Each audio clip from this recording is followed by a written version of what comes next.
Hello everybody. So today marks a day when Free League is publishing officially, let me lift this brick, Ruins of Symbaroum. So I've got the boxed edition here, if you like, the slider case, which I pre-ordered, and I've had it for a couple of weeks or 3-4 weeks, can't remember. But as you can see the shrink wrap on it, I haven't cracked it open yet, nor will I at this moment, because I've looked at the PDFs. So I had a good look and good poke around, and just wanted to share my first impressions, which is not the right page here.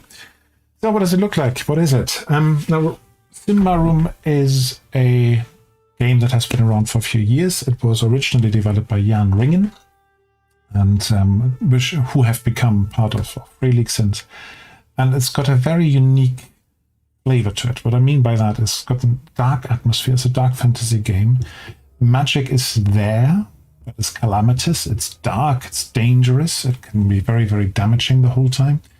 And because there was a sort of cataclysm about 20 years ago or so in this world, it feels almost like a new Wild West, Wild Frontier sort of game. For the background, there used to be a realm, a kingdom, just south of these big mountains here called Alberator.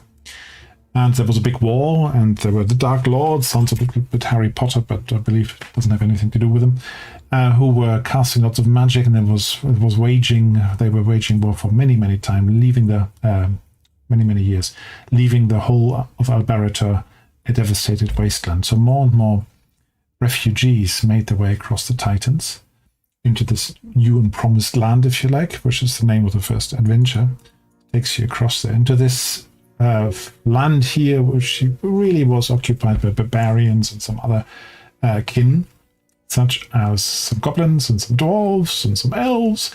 But before you jump to conclusions, these are quite different scenarios or templates, if you like, to what you might be expecting from normal D&D. Especially the elves are very different, but they all are, which makes it quite interesting. It's fascinating as a setting because this whole structure that you see here, this Umbria, Kingdom of Umbria, is composed of a few cities who recently rebuilt this. So there's a lot of political intrigue, a lot of squabbling over power. There's this queen with a mysterious affliction. It is very, very interesting to read, and it's actually the campaign that comes with it. Is how many books have I got now? 1, 2, 3, 4, 5 books, and there's one more to come. It's epic. It really is. I played the first book, and it really is epic.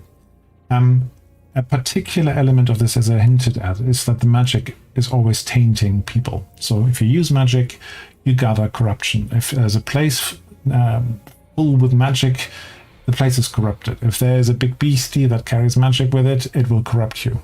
And this corruption can turn you in the end into an abomination. It basically turns you into a monster by evil.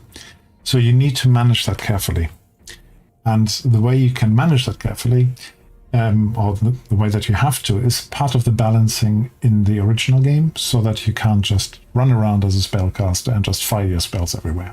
Spells are there, they're quite powerful, but they are in the society strictly controlled through guilds, etc. If you don't, or orders of mages, but if you don't stick to that, then you quickly risk becoming an outcast.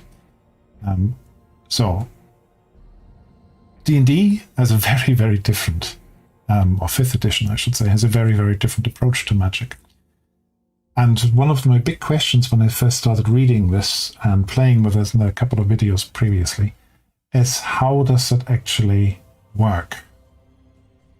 Yeah, and I just realized I shortcutted something on the setting, but how does that work in this game?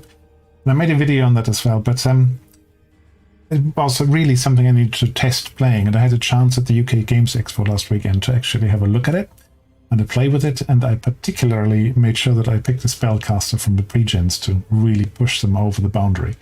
And we really only had 2 fights in the game, and the game rules are slightly different in 5e to the original Symbaroum. And the original Symbaroum, as soon as a scene is over, so a fight might be over, you regenerate, or your corruption drops back to 0, or to your normal base level.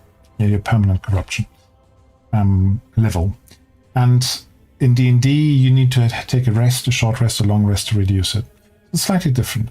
But I did manage to push my spellcaster in those 2 fights through doing magic missile a few times and a couple of other things over the threshold, and I pretty much got away with it. So I don't think I would have done the same thing in the original Symbaroum, but it works. But you need to keep in mind that 5e has got a very promiscuous approach to magic, if that makes sense. So magic, yeah, of course you have it, you use it. Fire them off, especially the cantrips. There are no slots on them. Just, yeah, use that to heat your tea if you like. Or to chill a bit of ice cream, yeah, before it melts. You could do that in D&D, but this is not the world to do it. And that was a certain mismatch. Another thing that I wasn't quite sure of, the original Symbaroum uses a lot of abilities. Basically, you would call it feats, rather than skills or something like that. So that was a slight mismatch, but I'm not a 5e expert. So I don't know whether you want to hear more. I've got a couple of people watching the stream. Hello. If you want to hear more about the comparison to 5e, or whether I should go into the setting a bit more. Let me know if you have an opinion either way. And let's make sure that I can actually see the chat. So far I couldn't. There you go. Now I can see it. If you have something you want to ask, key it into your chat. Right. I think I'm going to go over the setting a bit more. So if you are interested in getting the Ruins of Symbaroum 5e setting, it's the setting you want to know more about, right? So, as I said, this is the kingdom which has been sort of rebuilt by the humanities, by the Ambrians. But north of it, let me zoom out a bit, you get this huge forest called Davokar. And Davokar, basically, this is most of the setting. There's a world map which places this into context. But at the beginning, this is really your setting. You have this bit of civilization clinging on, having survived, and then starting, as humans do, to probe and to dig and to go into this forest. And they are starting to discover that the ruins of an ancient civilization can be found under this forest. They were very mighty in the way of magic, a little bit of wisdom, knowledge, not so much technology. And of course that for a lot of treasure hunters means that they're going to go digging.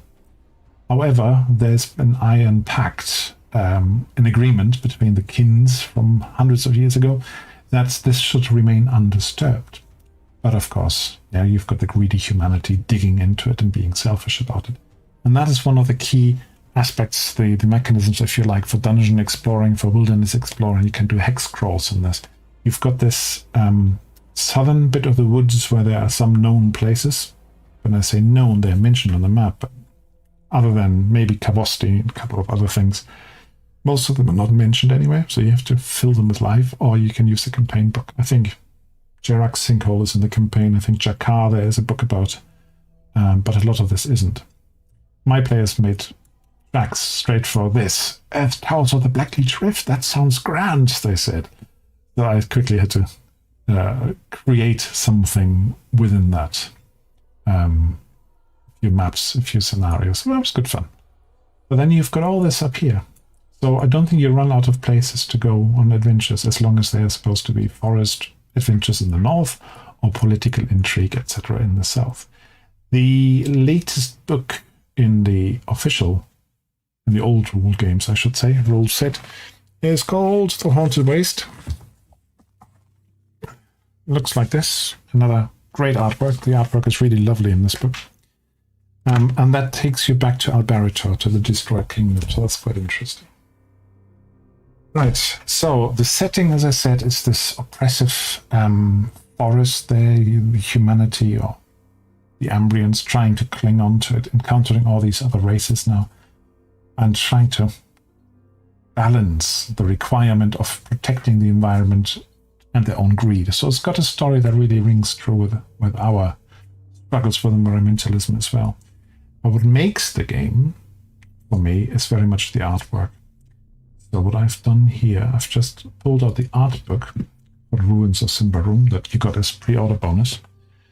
And I just want to flick through without talking too much about it. So you've got this brilliant artwork depicting big battles in places. It's always gloomy.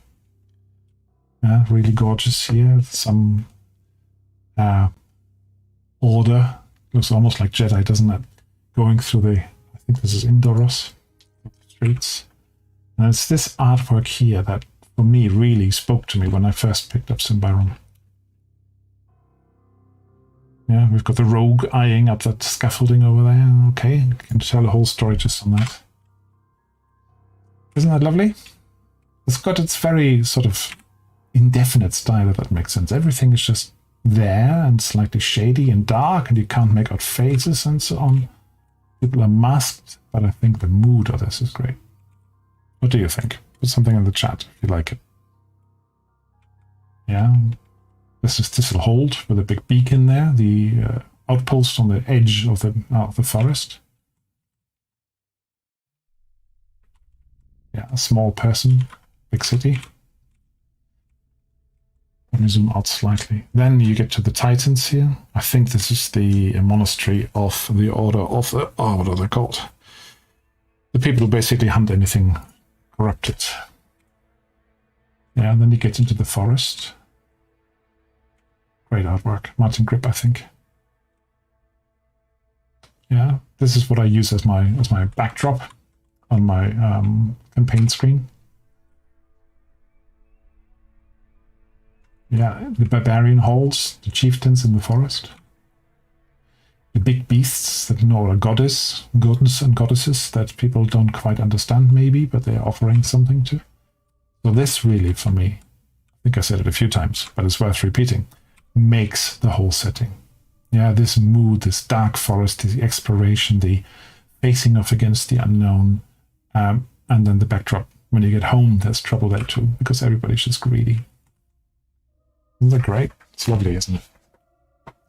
So, nothing in the chat yet. Oh, that's disappointing. Come on, guys, leave me a comment or something. 5e, of course, on Foundry, has got a very well supported rule set, although I personally am not a 5e player.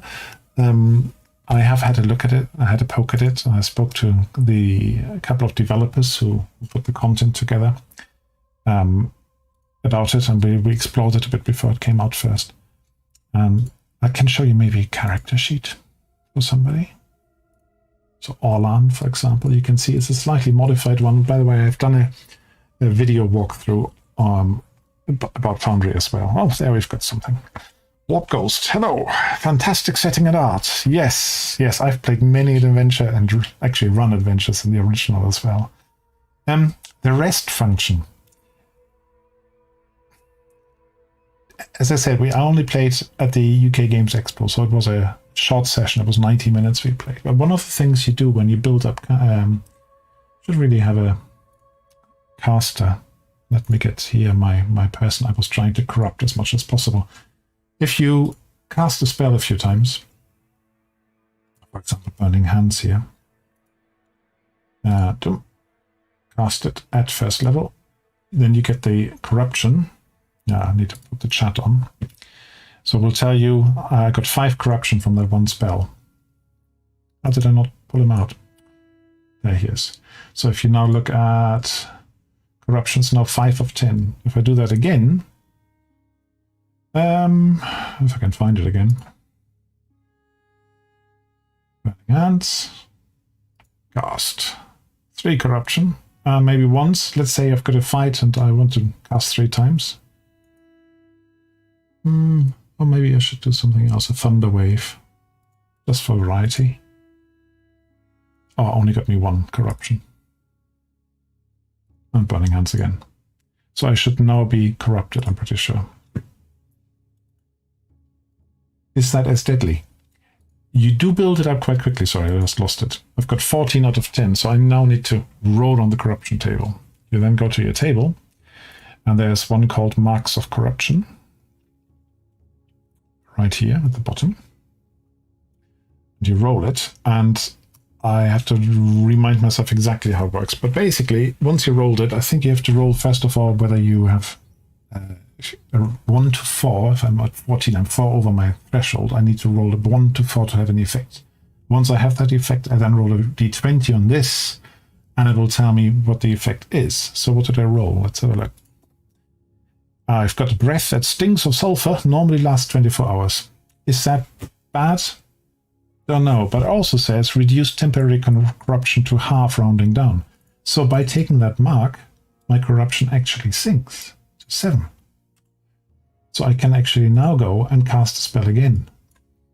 For me, I haven't done lots of fights one after the other, but for me it does not sound like it's as deadly as the previous one. However, because it doesn't reset at the end of the scene, you have to spend a rest. Now, where's the rest on this one? Here we've got short rest, long rest, extended rest. So if I do a short rest, I then have to decide, I think. Oh yeah, I just did 2 short rests, didn't I? Did I do it? Normally I have to assign a hit die. Maybe it's because I'm paused. No. And then you can say I want to recover hit points, or I can recover corruption points. So going down on corruption will take longer, I think. What's the opinion on the rest? I haven't tried it really to give you an educated opinion, but I think they're trying to balance it out so you have less of an impact when you get corrupted, but it will take longer to get rid of it all. Make sense? I hope it does. So, what else have I got? A lot of the things that I'm really a bit uneasy about with this one is the cantrips. Yeah, I had the cantrips available when I was playing at the demo game, and if it's a favored one, so they are the ones with the star here, you don't take any corruption from them. So I could do fireballs all day if I wanted to, and it wouldn't corrupt me at all. And favored spells only give you, this was the Thunder Wave, only 1 corruption. There are similar mechanisms in the original game, where you can reduce or manage your corruption better. But this is a first level character I've got here. So having that availability and all those cantrips right from the start, I think it's only 6 cantrips you get, so might have gone slightly over the top. But that just feels like you're in a sort of constant spellcasting scenario much quicker. Makes sense. Okay, good. Anything else you want to know? Warp, Ghost. Yeah, I mean, the materials they've put, all the artwork is brilliant. The setting hasn't changed. It's still brilliant. I'm just not sure whether people who have come to this straight or from D&D, whether they will really get the same experience as somebody playing the original rules from Symbaroum. It doesn't feel as dark or as oppressive to me. I'd like to try it out, though, at some point. Maybe I can find some players for it, right? So it's coming out tonight, I think, around a couple of hours from now. The Free League guys are going to do what they call a Symbaroum Symposium, which is a chat online on YouTube and Twitch, I think, for an hour. So I'm looking forward to that. But I just wanted to mark the occasion of this being released officially today and talk about it a little bit and maybe give people a little bit of an insight if they see the headlines or the tweets or whatever to say, what is Ruins of Symbaroum? Hopefully this helps you a little bit to understand it. Right. For my viewers, thank you very much for keeping me some company. It's always enjoyable to get some questions. And I hope if you like it, you know what to do. Right? See you soon then. I'm going to switch this off now. Bye-bye.